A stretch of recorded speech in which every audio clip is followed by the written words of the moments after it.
In this video, I'm going to show you 10 ways you can grow your e-commerce sales.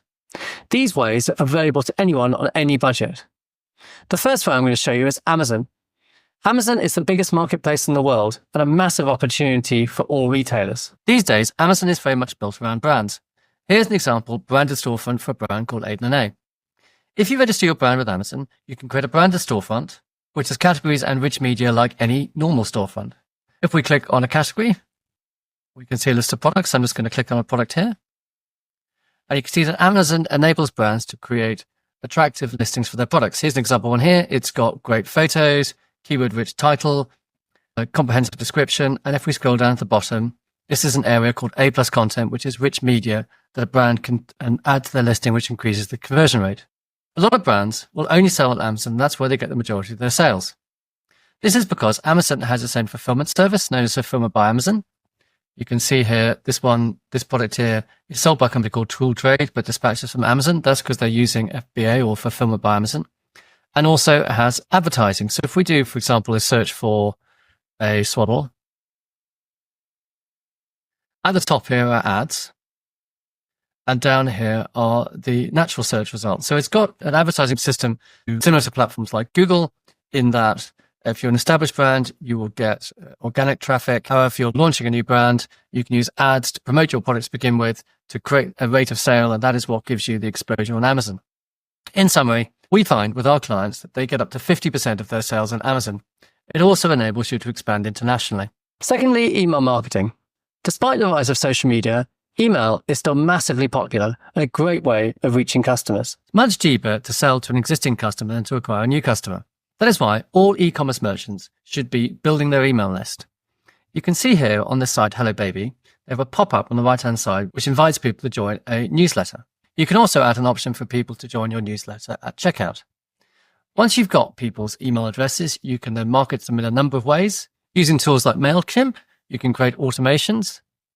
These do things like send welcome series to new customers who've just signed up to encourage them to make that second purchase.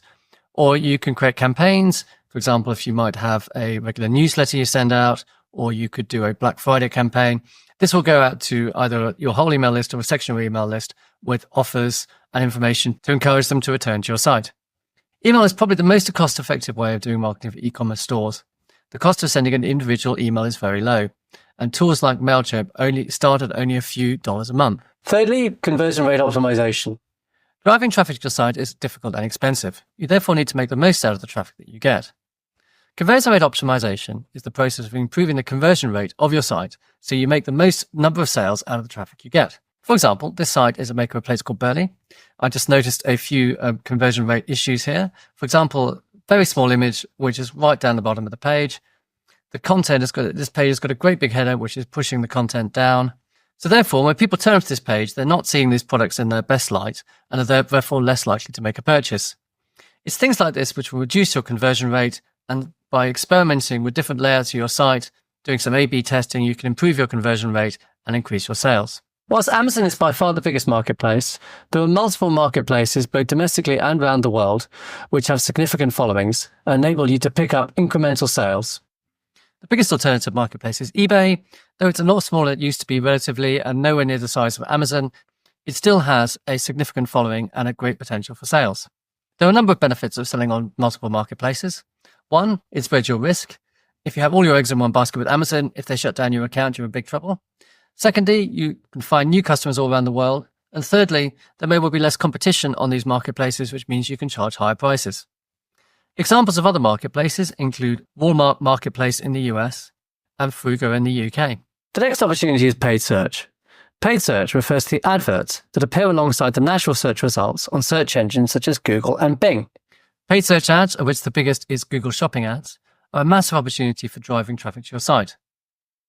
I've just done a search here for iPhone, and if you notice on this page, all the content on this page is actually a paid ad, which you can see by the fact it says sponsored.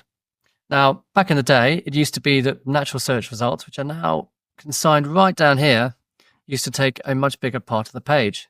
Now, almost everything above the fold is usually an ad. These are Google Shopping ads here on the right. They're contextual based on a feed that you send from your website over to Google. You don't need to provide any targets. And if you click on one of these links, it'll go through to the website.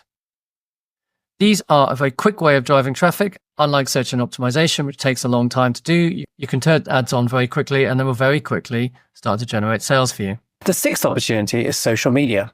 Social media platforms like Facebook and Instagram are a great way of interacting with your customers. It's fair to say that just about all your customers are on one sort of social media platform or another. On social media platforms, there's a lot of opportunities for interacting with your customers. You can post updates. You can also use ads either to promote your brand by promoting posts and contents you post, or by directly sending people to products on your site. Our next opportunity is affiliate marketing. If done right, affiliate marketing enables you to promote your products across thousands of websites on the wider web. Affiliate marketing is where advertisers, for example, e-commerce sites, incentivize publishers, for example, blogs or shopper comparison engines, to promote their products in return for a commission. For example, a site selling baby products might offer a blog about baby products at 10% commission if they write a review about a product and then put a link to a product on their website. And if someone clicks on that link and eventually buys a product, the publisher site, the blog, will get a commission. Most affiliate programs will be run by an affiliate network, an example of which is Awin. Let's take a look at this in practice. Ali Abdaal is a popular YouTuber. He's created a page on a site called Kit, which lists all his products that he uses. If we just click on that, you can see a list of the products. Now, if we were to click on this link and go through to Amazon and then make a purchase, Amazon would pay Ali Abdaal a commission. In this way, Ali Abdaal managed to monetize his audience, but Amazon also gets promotion for their products and makes more sales. Next, search engine optimization. Search engine optimization, or SEO, is where you configure your search in such a way to maximize the amount of natural search traffic you get from Google. By natural, I mean unpaid search. For example, here, I've just done a search for Shopify SEO agency, and we can see that underneath the paid search entries would say sponsored. We have the natural search, and these guys have worked very hard to try and get a good ranking for the keywords Shopify SEO agency, which is very important if you are a Shopify SEO agency.